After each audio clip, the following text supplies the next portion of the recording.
नमस्कार। Facts versus narrative के आज के एपिसोड में बात नेपाल की और मुद्दा जेन जी का। पिछले कई वर्षों से नेपाल में लोग सरकारों के खिलाफ सड़कों पर उतरते रहे हैं, लेकिन इस बार कुछ ऐसा हुआ है जो अपने यूनिक नेचर की वजह से चर्चा में है और इसे लेकर सोशल मीडिया पर दो अलग अलग तरह के ओपिनियन देखने को मिलेंगे।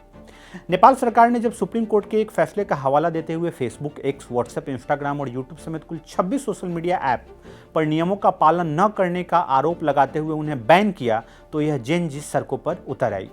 न्यूज रिपोर्ट्स के मुताबिक इस बैन के पहले नेपाली युवा सोशल मीडिया पर नेपो बेबीज को लेकर काफी कुछ लिख और बोल रहे थे। नेपो बेबीज ऑनलाइन ट्रेंड्स कर रहा था और लोग इसके तहत नेपाल की प्रोमिनेंट फैमिलीज के यंगर मेंबर की तस्वीरों को पोस्ट करते हुए सवाल उठा रहे थे कि आखिर इनकी लेविश लाइफस्टाइल का खर्च उठा कौन रहा है। नेपाल में पॉलिटिकल करप्शन को लेकर जन असंतोष रहा है और वहां की सत्ता कुल ओली, प्रचंड और शेर बहादुर देउबा के इर्द गिर्द घूमती रही है।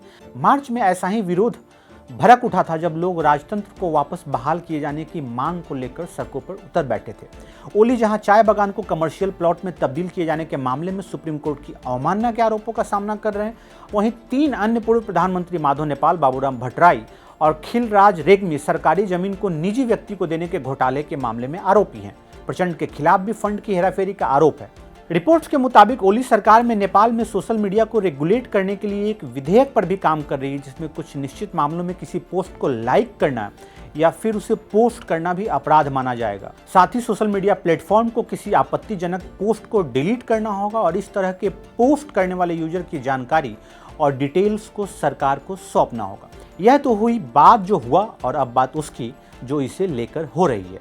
भारतीय सोशल मीडिया पर एक नैरेटिव यह कहता है कि नेपाल की घटना आई ओपनिंग है और इस नैरेटिव को आगे बढ़ाने वाले लोग अपने तर्क के पक्ष में बांग्लादेश और श्रीलंका का उदाहरण दे रहे हैं। वहीं दूसरा नैरेटिव यह कहता है कि नेपाल में जो कुछ हुआ वह लोकतांत्रिक समाज में अपनी आवाज़ को रखने की स्वाभाविक अभिव्यक्ति है। और इन दोनों नैरेटिव के बीच एक फैक्ट है जो हमारे समय के सार्वजनिक संवाद का बज़वर्ड है, जेन जी।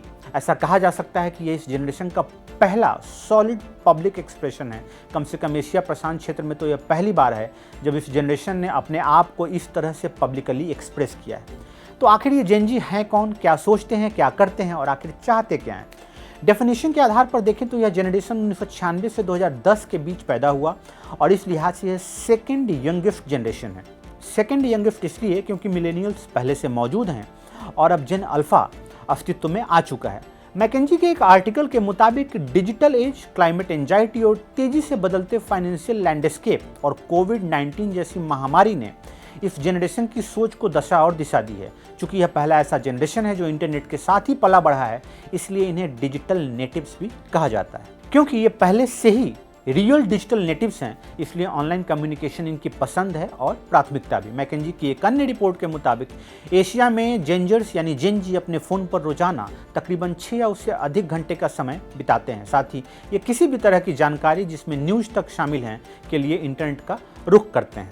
ये आंकड़े यह बताने के लिए पर्याप्त है कि इस डिजिटल नेटिव्स के लिए इंटरनेट और सोशल मीडिया कितना अहम है। और जब नेपाल सरकार ने नियमों का हवाला देते हुए सोशल मीडिया प्लेटफॉर्म को बैन किया, तो पहले से ही करप्शन और राजनीतिक जवाबदेही को लेकर सोशल मीडिया पर सवाल उठाते इस जनरेशन के आक्रोश को ट्रिगर मिला और वो सड़कों पर उतर आई।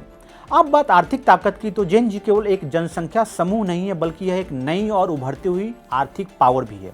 Bank of America global research की 14 मार्च 2025 की एक स्टडी के मुताबिक अगले 5 वर्षों में वैश्विक तौर पर जेन जी की कुल संपत्ति करीब $36 ट्रिलियन होगी, जिसके 2040 तक बढ़कर $74 ट्रिलियन होने का अनुमान है।